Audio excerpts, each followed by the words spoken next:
Assalamualaikum warahmatullahi wabarakatuh. Halo anak-anak, selamat pagi. Gimana kabarnya nak? Alhamdulillah, semoga tetap sehat dan masih semangat ya.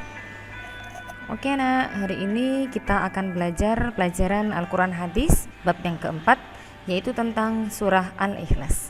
Tapi sebelumnya seperti biasa, kita berdoa dulu supaya apa yang kita pelajari hari ini bisa bermanfaat dan mendapat berkah dari Allah Subhanahu wa taala. Amin, Allahumma amin. Doa sebelum belajar. Bismillahirrahmanirrahim. Raditu billahi rabba wa bil islami dina wa bi Muhammadin nabiyyan wa rasula. Rabbi zidni ilma warzuqni fahma. Rabbi shrah li sadri wa yassir li amri wahlul 'uqdatam min lisani yafqahu qawli. Ya Allah, lapangkanlah dadaku, mudahkanlah urusanku, lepaskanlah kekakuan lidahku, supaya mereka mengerti perkataanku. Amin. Oke, langsung saja kita ke surat Al-Ikhlas. Nanti kita akan belajar ada lafal surat Al-Ikhlas, kemudian ada identitas surat Al-Ikhlas, dan yang terakhir ada terjemah surat Al-Ikhlas. Kita ke lafal surat Al-Ikhlas dulu ya. Kita baca bersama-sama surat Al-Ikhlas.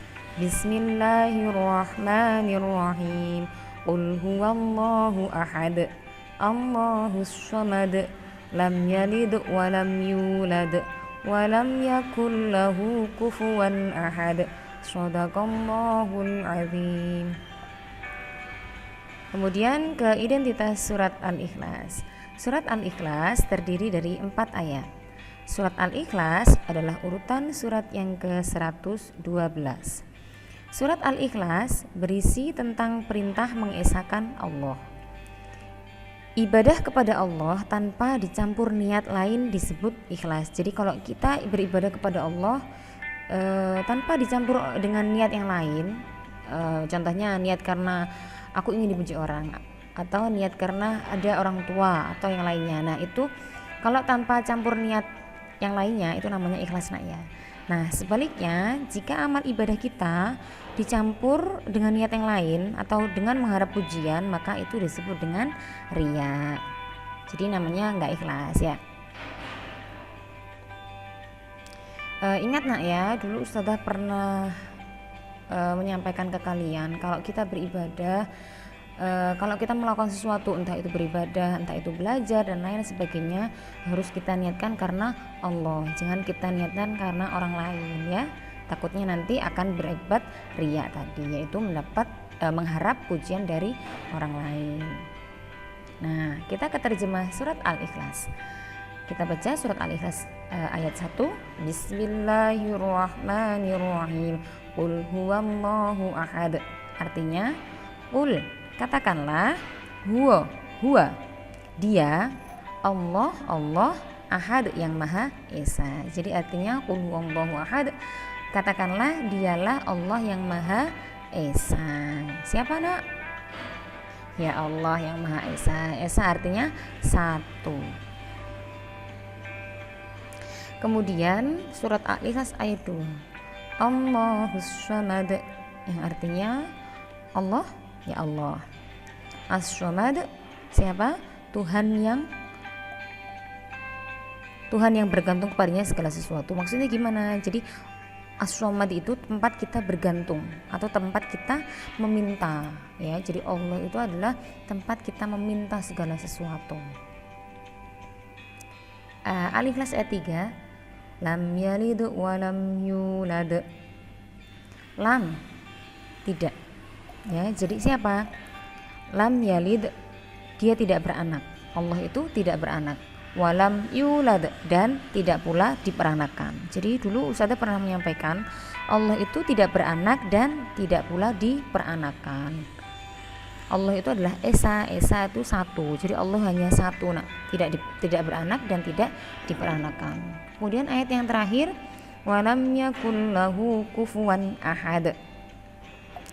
Walam yakun, dan tidak ada lahu kufuwan ahad, tidak ada seorang pun yang setara dengan Dia. Ya, jadi Allah itu tidak ada yang menyamai. Jadi tidak ada seorang pun yang setara dengan Allah. Karena Allah itu hanya ada satu, ahad. Nah, semua makhluk di dunia ini, ya, termasuk kita, adalah makhluk yang sangat lemah.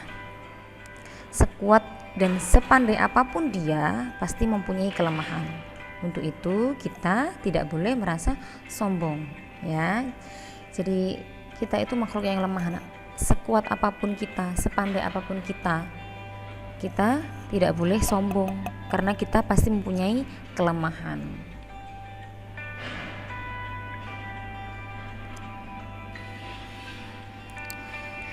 Nah, sebagai makhluk yang lemah, kita itu hendaknya apa sih, Nak? Berdoa, memohon kepada Allah, memohon perlindungan kepada Allah. Boleh nggak kita berdoa dan memohon kepada selain Allah? Nggak boleh ya. Jadi janganlah kita berdoa memohon perlindungan kepada selain Allah. Contohnya pada gambar ini, yakni kita meminta kepada dukun atau tukang sihir. Itu disebut dengan perbuatan syirik, disebut dengan musyrik. Jadi memohon perlindungan kepada selain Allah, meminta pertolongan kepada selain Allah itu dinamakan perbuatan syirik.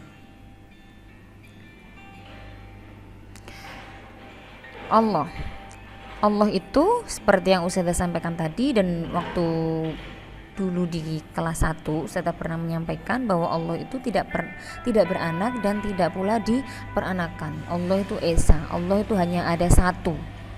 Dia tidak mempunyai anak, ya. Jadi Allah itu tidak beranak dan tidak pula diperanakan. Maka jika ada orang yang menganggap bahwa Allah memiliki anak, adalah orang yang musyrik, ya.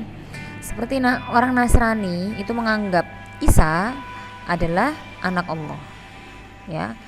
Orang Nasrani menganggap Isa adalah anak Allah, padahal Allah itu tidak punya anak.